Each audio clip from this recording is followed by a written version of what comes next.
Hello dear students, this is the video of class 8, chapter number 4, algorithm and flowchart. And in the previous class, I have already discussed about constructing the flowchart, advantages of flowchart and disadvantages of flowchart.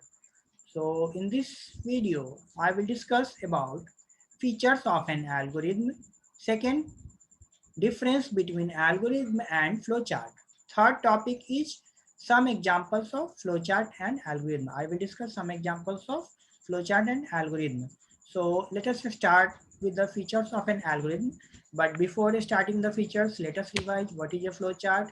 So what is a flowchart? It is a diagrammatic representation or graphical representation of the algorithmic process. It is the graphical representation of any problem. You can say pictorial presentation of any problem. By looking at the flowchart, you can understand the problem. You can understand the solution of that problem very nicely. The simplest way to represent the solution to a problem is by using flowchart. Now, a flowchart uses a set of basic symbols. A flowchart uses a set of basic symbols to represent various functions. Some symbols are elliptical in shape, that is a start and a stop symbol. Some symbols are a square or rectangle in shape. Some symbols are diamond shaped, which are having different meaning in the flowchart. So let us come to the features of an algorithm. First feature is input. An algorithm generally takes some input, because if you are doing solution of any problem, if you are solving any problem, so you need to input some numbers. So an algorithm generally takes some input. It is necessary for any problem to input some numbers, and when you input some numbers, its processing starts. That's why inputting numbers is very important for the algorithm. Now, second features, algorithms have effectively computable operations. Its operations should be effectively computable. An algorithm cannot have uncomputable operations, or you can say non-computable operations. An algorithm cannot have non-computable operations. Its operations should be computable, means you are able to calculate its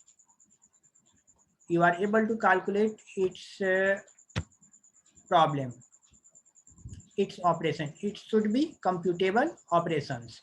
Now, for example, you can see computable operations means what? Anything which can be calculated. Suppose you are right 10 plus 5. Okay, so it is computable.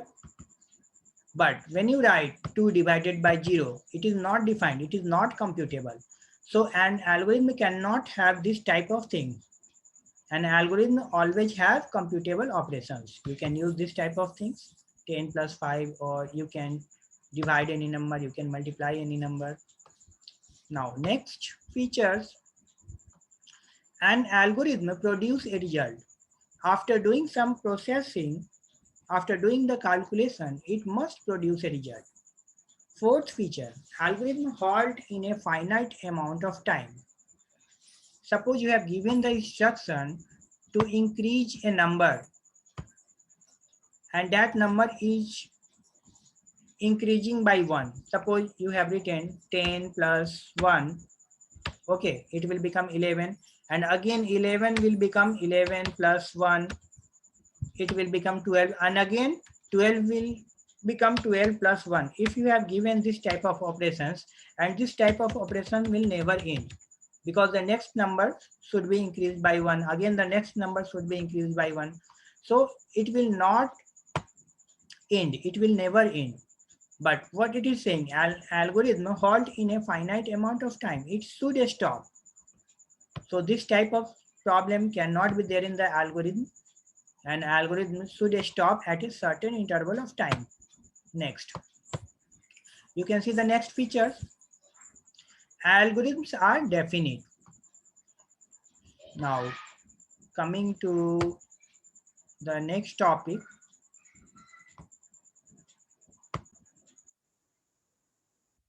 Now the next topic is difference between algorithm and flowchart.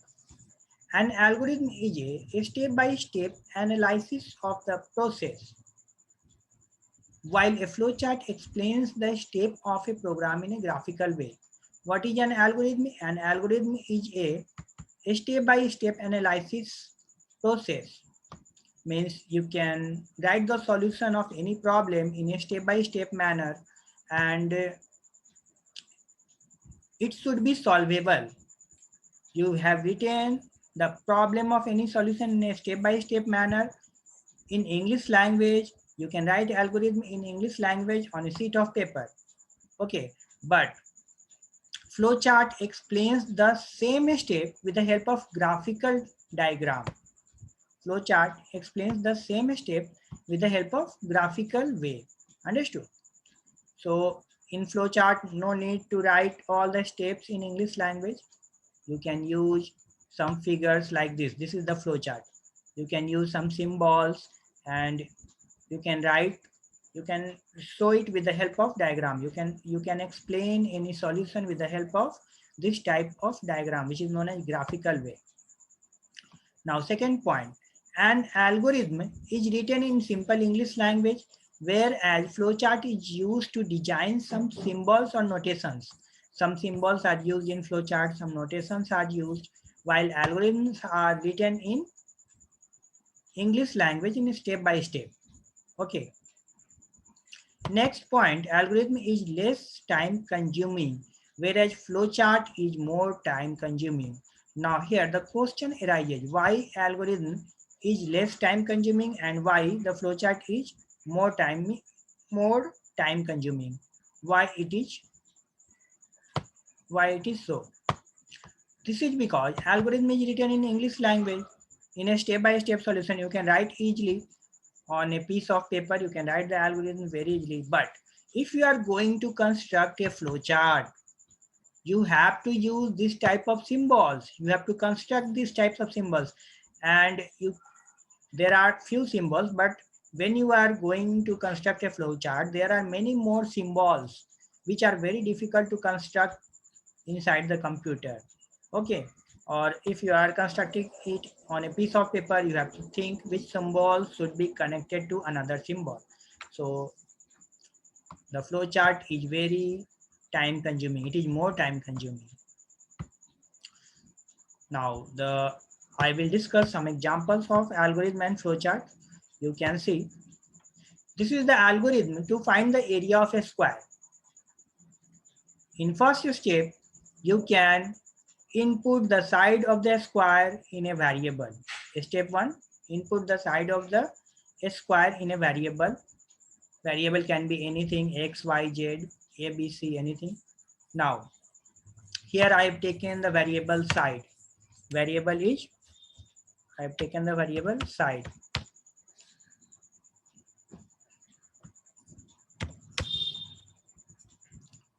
Now, next step,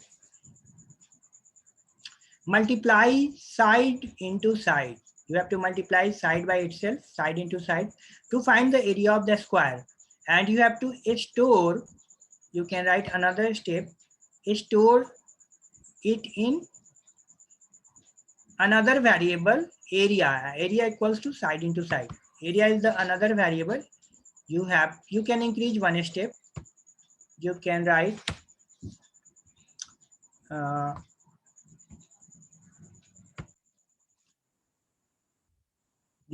in this way. Step number 1, input the side of the square in a variable side. Then step 2, multiply side into side to find the area of the square. Step 3, store the result in another variable, area, where area equals to side into side. So the result has been stored inside the another variable, area. Okay. Now step 4, print the area of the square. So in this way, this is the algorithm to find the area of a square. Now you can create the flowchart for the same algorithm. So question is same. You have to create the algorithm for the same question.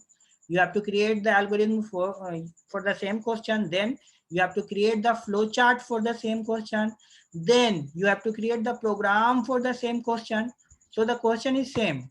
Find the area of the square. You have to write the algorithm. You have to draw the flow chart. You have to write the program. The question will be same, but you have to do the three things. First, you have to find the algorithm, then flow chart, then you have to write the program. Now, I'm creating the flow chart for the same question, finding the area of the square. Now, here you can see, this is the flow chart to find the area of the square.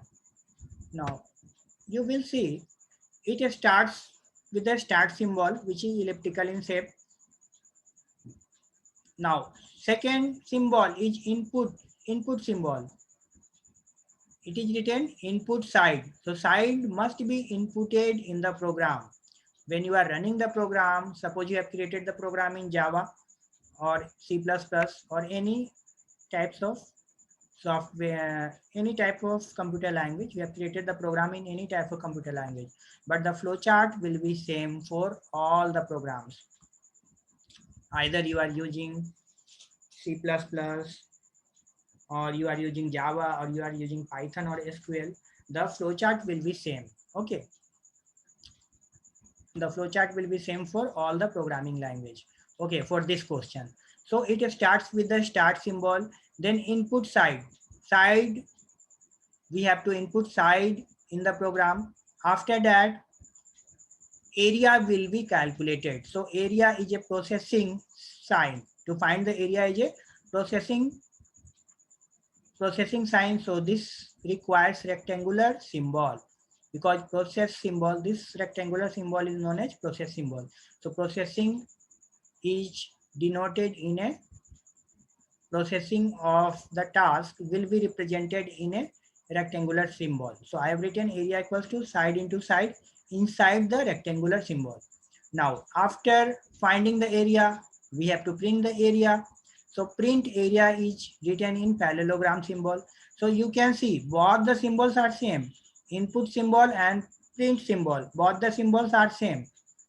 Only process symbol is a rectangular symbol, and a start and a stop symbol both are same. Okay, so start and stop symbol both are same. Input and print symbol both are same, and processing symbol is like a square in shape. Okay, so after processing the task, it will print the task, it will show the output, and then it will stop. So in this way, this is the flow chart to find the area of a square. So in the next video, I will discuss some different topics about flowcharts and algorithms. So I hope children, you have understood the topic nicely. Thanks for watching this video, children.